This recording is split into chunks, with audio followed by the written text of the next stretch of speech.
I'm Keanna. And I'm Devon. And we're the Picketts.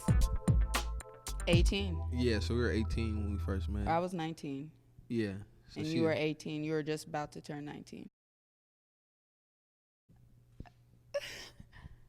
In the club.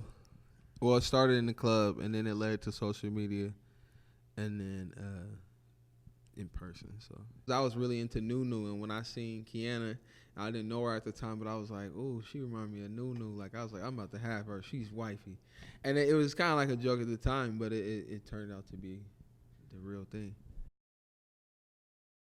Oh, he said it since day one. Like, when I seen you, I knew you was the one, and all that. And yeah.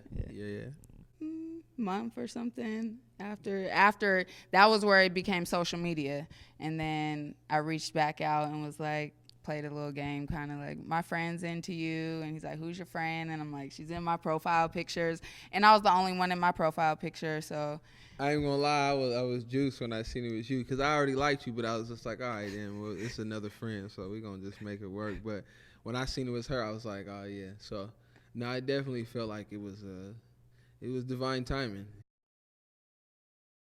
It was right away. Yeah, I was gonna say it was right away. We just clicked from the beginning, and like I would be at her house, and then before you know it, we getting groceries, and then before you know it, we moved in together. And I had my own place.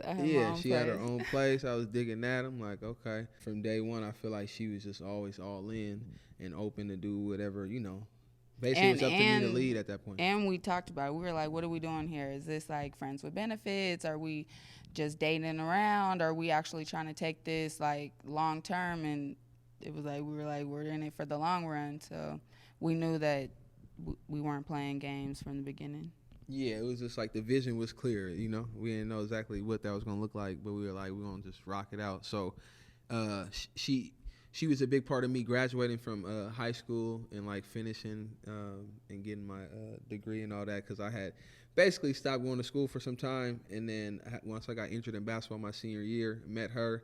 So she was like a breath of fresh air, because I was basically at a time where I was heavy in the streets and just on some different stuff, you know what I mean? So when I met her, it was like a breath of fresh air.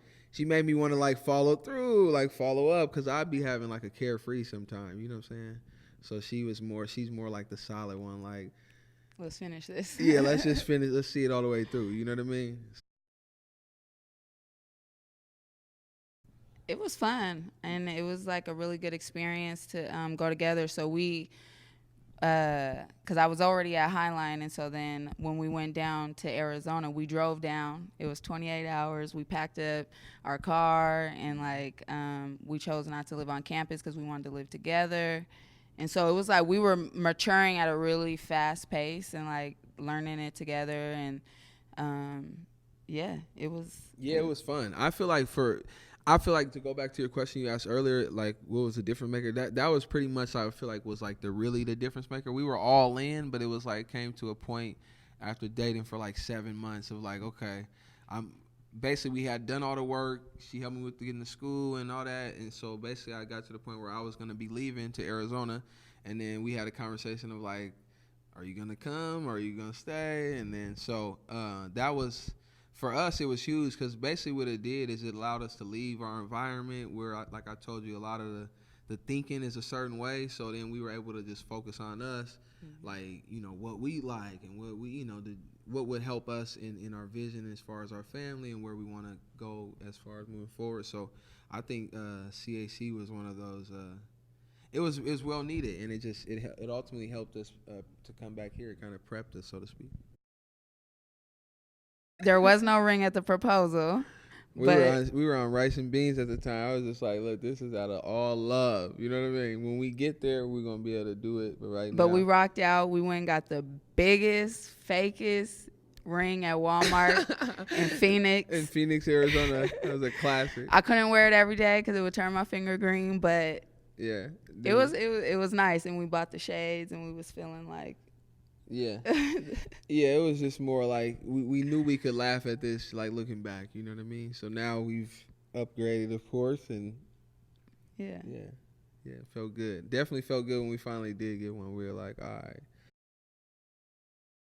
I would say communication is probably like the number one most important thing, because communication, which he went to school for, which I always joke and be like, I went to school for it too, because I was there with him when he was studying and all that. But you find in communication that it's nonverbal, it's verbal, it's what you don't say when you say stuff and what you say when you do say stuff. Communication is like the number one probably thing that keeps us flowing, and it's been like our foundation.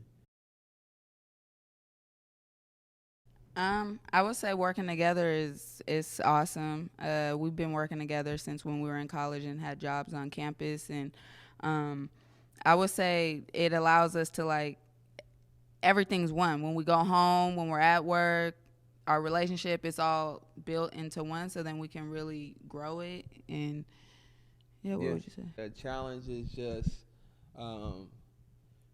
balancing all those different areas and aspects of life with your relationship, your kid, balancing all those different aspects of life. So, like with your relationship, our relationship with our kids, being a CEO and COO, running a company, having a vision, seeing that vision. So, just balancing, it all has been one of the challenges. But I would say, like, what is something that really feels good about it is just you doing it with your best friend.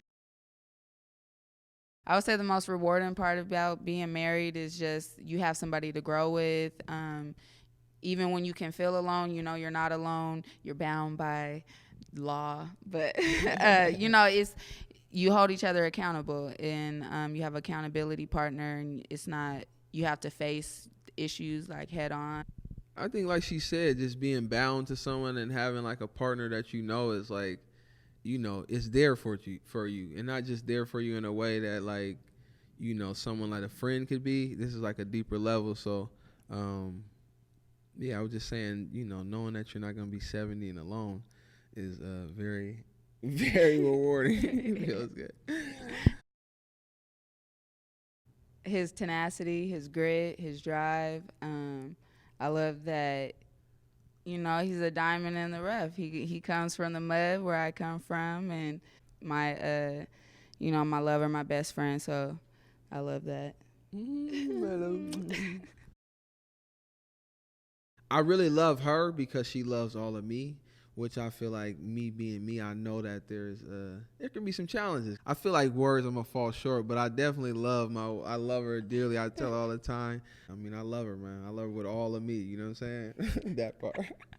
Break out in song. Yeah.